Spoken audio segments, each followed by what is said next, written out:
दान धर्म शौच भाग 3।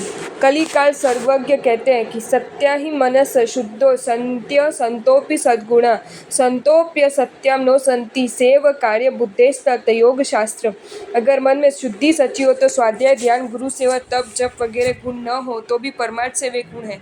अगर मन की शुद्धि न हो तो चाहे कितना भी स्वाध्याय भले ही हो, तप या जप या गुरु सेवा भी हो तो भी विनय रत्ना आदि के शुभ योगों की तरह ये सब निष्फल है।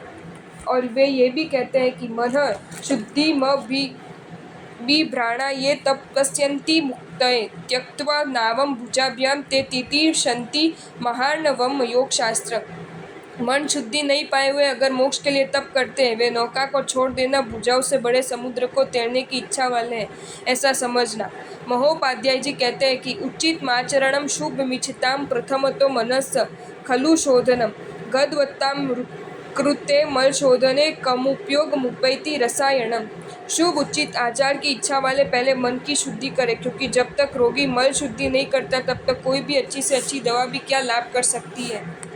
उन्होंने अनेक ग्रंथों के अंतिम में एक ही बात कही है कि किम बहुना जह जह राग दोषा लहुम विलिजंती तह तह पयट्ठी अव्वम ऐसा आणा जिनिंदाणम। अधिक क्या रह कहें। जिनेश्वर भगवंत की यही आज्ञा कि जिस तरह से राग द्वेष का जल्दी नाश हो उसी प्रकार प्रवृत्ति करनी। राग और द्वेष का विनाश यानी मन शुद्धि। शांत सुधारस करता उपाध्याय विनय विजय जी करुणा भावना में फरमाते हैं कि अनिरुद्धम मन एवं जनानाम जनयति विविधात्मकम सपदि सुखानि तदेव निधत्ते आत्मा राम म रे। स्वच्छंद अशुद्ध मन ही जीवों को अनेक दुख उत्पन्न करवाता है। वही मन अगर आत्मा में लीन बन जाए तो निशंकता से तुरंत ही सुखों के ढेर खड़ा कर दे।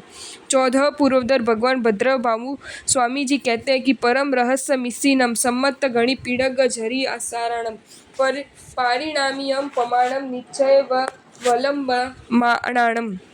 संपूर्ण द्वादशांगी के सार को पाए हुए निश्चय का आलंबन करने वाले ऋषि मुनियों का परम रहस्य यही है कि अध्यवसाय में जो होता है वही प्रमाण। मतलब अध्यवसाय सुंदर है तो फल शुभ, अध्यवसाय अगर अशुभ है तो फल भी अशुभ ही होगा।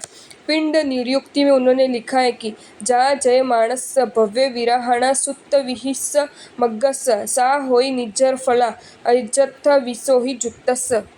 गीता शास्त्र यत्ना पालने वाले अध्यात्म विशुद्धि वाले साधु से जो कोई विराधना हो जाती है वह सब निर्जरा देने वाली बनती है। मतलब अध्यवसाय शुद्ध हो तो बाहर शायद उसके द्वारा हिंसादि विराधना हो जाए तो भी वह उसे निर्जरा देने वाले बनती है। जाय वैया उत्सर्गा ताविये चेव अववाय, ये सूत्र भी अध्यवसाय शुद्धता के आधार से ही है ना। जिन शासन में सैकड़ों उत्सर्ग मार्ग है और उनमें प्रत्येक के अपवाद मार्ग भी है। मतलब जो कार्य उत्सर्ग मार्ग से नहीं कर सकते वे कार्य अपवाद मार्ग से किए जा सकते हैं। अब उन हिंसादि कार्यों को उत्सर्ग मार्ग से मना किया है, उसका कारण तो यही कि ये नुकसानदायक है, आत्मा का अहित करने वाले। तो अपवाद मार्ग से जब उन हिंसादि कार्य करने पड़ते हैं तब क्या नुकसान नहीं करेगा। अगर नुकसानदायक होता तो शास्त्रकार उसकी सम्मति कैसे देते। लेकिन इसमें रहस्य यही कि उन प्रसंगों में राग द्वेष के बिना मन की पवित्रता पूर्वक अगर उन दोषों का सेवन करना पड़े तो बाह्य दृष्टि से वह दोष सेवन भी मन शुद्धि होने से उसको पाप बंद नहीं होता, कर्मक्षय होता है, आत्मा को लाभ पहुंचता है। इस प्रकार अनेक पाप क्रियाएं अपवाद मार्ग से जब की जाती है तब उसकी भयानकता को खत्म करने का कार्य सिर्फ आत्मशुद्धि ही कर सकती है। सद्गुरु की आज्ञा का पालन और शासन के विशिष्ट कार्य करने पर भी भावना स्वरूप संपूर्ण शुद्ध अध्यवसाय से अगर अंधेरे में विहार आदि करने रूप पाप करना पड़े तो भी वह नुकसानकारी नहीं बल्कि हितकारी है। गुरु को अचानक भयानक दर्द होने से डॉक्टर को फोन करवाना पड़े तो भागदौड़ करनी पड़े तो ये सब नुकसानदायक नहीं किंतु हितकारी है।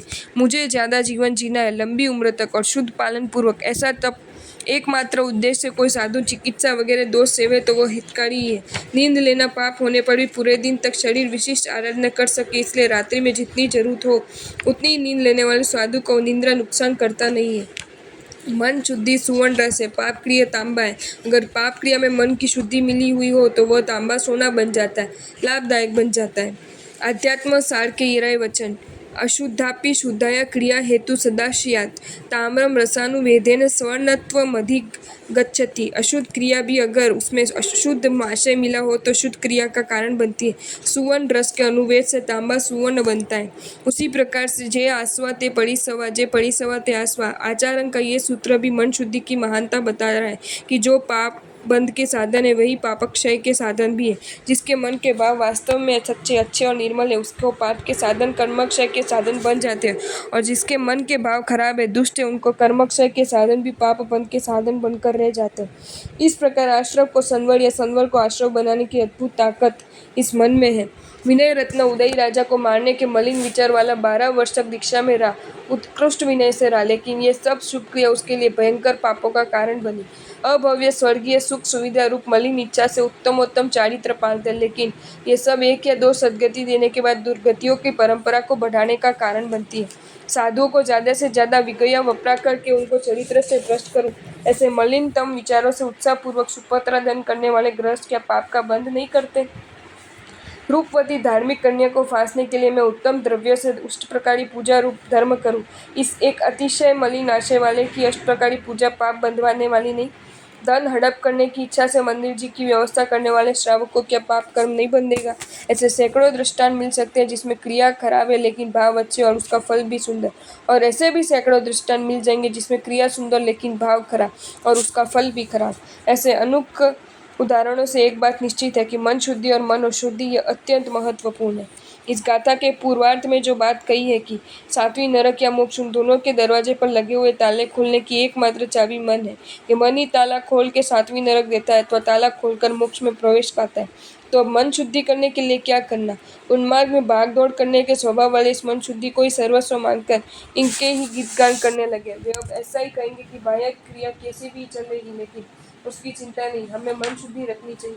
उन बेचारे दुर्गतिगामी बनने की शक्यता वाले जीवों को कौन समझाए कि उपरोक्त बातें सत्य होते हुए भी उस मन शुद्धि को प्राप्त करने का एकमात्र जरूरी साधन व्यवहार मार्ग है, शुभ क्रिया है, सदाचार है। जो इस सदाचार की उपेक्षा करता है वह मन शुद्धि प्राप्त नहीं कर सकता।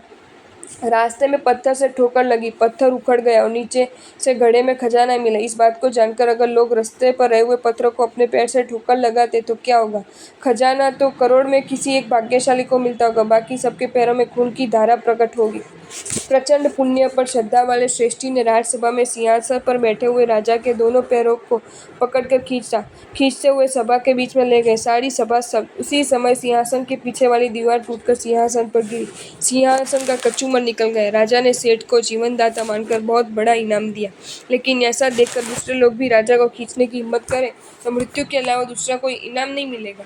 उसी प्रकार करोड़ में मुश्किल से एक आत्मा अच्छी क्रिया के बिना सात्वाचार पालन किए बगैर मोक्ष में जाती होगी, लेकिन उसी को दृष्टांत के तौर पर सामने रखकर जो क्रिया का त्याग कर दे उसकी क्या दशा हो? महोपाध्याय जी तो स्पष्टता से फरमाते कि तिहाम निश्चय नय परखी ने जी जिहाम बहु क्रिया व्याप, जहाँ बाह्य आचार अधिक हो वहाँ मन शुद्धि है, ऐसा मान लेना। बाकी जो शक्ति होने पर भी आचार पालन नहीं करता उनमें मन शुद्धि भ्रमणारूप होती है। आशय यह है कि शरीर स्वस्थ होने पर भी प्रतिदिन मिठाई आधा कर्मी वापरना, दूध में शक्कर डलवाना, रोटी पर घी कम हो तो नहीं लेना, संयोजना करना और ये कहना कि मुझे खाने पर आसक्ति नहीं है, मैं वैरागी हूँ, सत्य कैसे माने? विजातीय के साथ हंस कर बातें करना, उसके सामने देखना तू मैं ऐसी भाषा में बात करना और फिर कहना मैं निर्विकारी हूँ, ये कौन माने? उसे कैसे सत्य मानो? गुरु की आज्ञा नहीं मानना, गुरु की पढ़े लेना आदि नहीं करना, गुरु के सामने उद्धतापूर्ण व्यवहार करना, अपनी इच्छा अनुसार गुरु के पास कार्य करवाना, गुरु को दबाना और ये कहना कि मेरे लिए गुरु भगवान है, ये बात कौन स्वीकारेगा? इसमें सच्चाई कहाँ है? आधा कर्म आदि के ऑर्डर देना, फोन फैक्स आदि का भरपूर उपयोग, स्कूटर कार से काम करवाना, उसमें निर्भय बनना, फिर ये कहे कि मुझे जीवों के प्रति अपार करुणा है, जीव दया मेरी सहज सिद्ध गुण है, इस शब्द दंभपूर्ण नहीं है, ऐसा कौन मानेगा? हाँ, अगर आज्ञा पालन में शरीर की शक्ति साथ ना देती हो वहाँ अपवाद मार्ग से कुछ दोष का सेवन हो सकता है, लेकिन अधिकतर आज्ञा में शारीरिक शक्ति की नहीं बल्कि आज्ञा बहुमान की मोहनीय के संयम की जरूरत होती है। वह न हो तो बाह्य क्रिया नहीं पा सकते, वहाँ मन शुद्धि के गुण गणना हास्यास्पद बन जाता है। आपको ये वीडियो अच्छा लगा हो तो इसे लाइक करें और शेयर करें, और ऐसे ही नए नए वीडियोज़ देखने के लिए सब्सक्राइब करें हमारी channel Jain facts and stories को।